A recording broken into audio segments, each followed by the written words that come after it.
ನಮಸ್ತೆ Karnataka. Mister bro studios YouTube ಚಾನೆಲ್ಗೆ ಸುಸ್ವಾಗತ. ಇತ್ತೀಚೆಗಷ್ಟೇ ಭರತನಾಟ್ಯದಲ್ಲಿ ಅಸಾಧಾರಣ ಸಾಧನೆಗಳಿಗೆ ಹೆಸರುವಾಸಿಯಾದ ಮಂಗಳೂರಿನ ರಿಮೋನಾ ಎವೆಟ್ ಪೆರೇರಾ ರೈಸಿಂಗ್ ಸ್ಟಾರ್ ಅವರ ಕಿರುಪರಿಚಯ ಇಲ್ಲಿದೆ ನೋಡಿ. ರಿಮೋನಾ ಎವೆಟ್ ಪೆರೇರಾ ಯಾರು? ಅವಳ ಆರಂಭಿಕ ಜೀವನವನ್ನು ನೋಡೋಣ. ಕರ್ನಾಟಕದ ಮಂಗಳೂರಿನಿಂದ ಬಂದ ರಿಮೋನಾ 3ನೇ ವಯಸ್ಸಿನಲ್ಲಿ ಭರತನಾಟ್ಯವನ್ನು ಕಲಿಯಲು ಪ್ರಾರಂಭಿಸಿದರು. ಆಕೆಯ ತಾಯಿ ಗ್ಲಾಡಿಸ್ ಸೆಲಿನ್ ಪೆರೇರಾ ತನ್ನ ಗಂಡ ತೀರಿಕೊಂಡ ನಂತರ ತನ್ನ ಮಗಳ ಉತ್ಸಾಹವನ್ನು ಬೆಂಬಲಿಸಲು ಎಲ್ಲಾ ರೀತಿಯ ತ್ಯಾಗವನ್ನ ಮಾಡಿದಳು. ರಿಮೋನಾ ಎವೆಟ್ ಪೆರೇರಾ ಜಿಲ್ಲೆ, ರಾಜ್ಯ ಮತ್ತು ರಾಷ್ಟ್ರೀಯ ಮಟ್ಟದಲ್ಲಿ ಚಿಕ್ಕ ವಯಸ್ಸಿನಿಂದಲೇ 100ಕ್ಕೂ ಹೆಚ್ಚು ಪ್ರಶಂಸೆಗಳನ್ನು ಗೆದ್ದಿದ್ದಾರೆ. ಇದರಲ್ಲಿ ಚೈತನ್ಯಶ್ರೀ ಪ್ರತಿಭಾ ಪುರಸ್ಕಾರ ಮತ್ತು ಅರುಳು ಮಲ್ಲಿಜ್ ಅವರಂತಹ ಶೀರ್ಷಿಕೆಗಳು ಸೇರಿವೆ.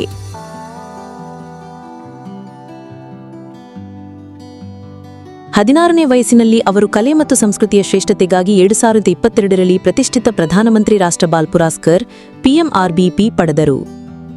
ಅವರು ರಾಷ್ಟ್ರವ್ಯಾಪಿ 29 ಪ್ರಶಸ್ತಿ ಪುರಸ್ಕೃತರಲ್ಲಿ ಒಬ್ಬರಾಗಿದ್ದರು ಮತ್ತು ಆ ವರ್ಷದ ಕರ್ನಾಟಕದ ಏಕೈಕ ವಿಜೇತರೂ ಆಗಿದ್ದರು.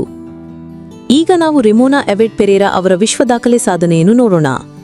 ಜುಲೈ 2025ರಲ್ಲಿ ಸೇಂಟ್ ಅಲೋಯಿಸಿಯಸ್ ವಿದ್ಯಾಸಂಸ್ಥೆಯಲ್ಲಿ ತನ್ನ BA ಅಂತಿಮ ವರ್ಷದ ವಿದ್ಯಾಭ್ಯಾಸವನ್ನು ಓದುತ್ತಿದ್ದಾಗ ಅವರು 170 ಗಂಟೆಗಳ ಭಾರತನಾಟ್ಯ ಮ್ಯಾರಥಾನ್ ಪ್ರದರ್ಶಿಸಿದರು.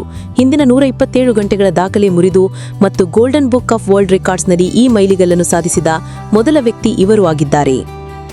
ಇವರ ಸಾಧನೆಗೆ ನಿಜವಾದ ಕಾರಣ ನಿಮಗೆ ತಿಳಿದಿದೆಯೇ?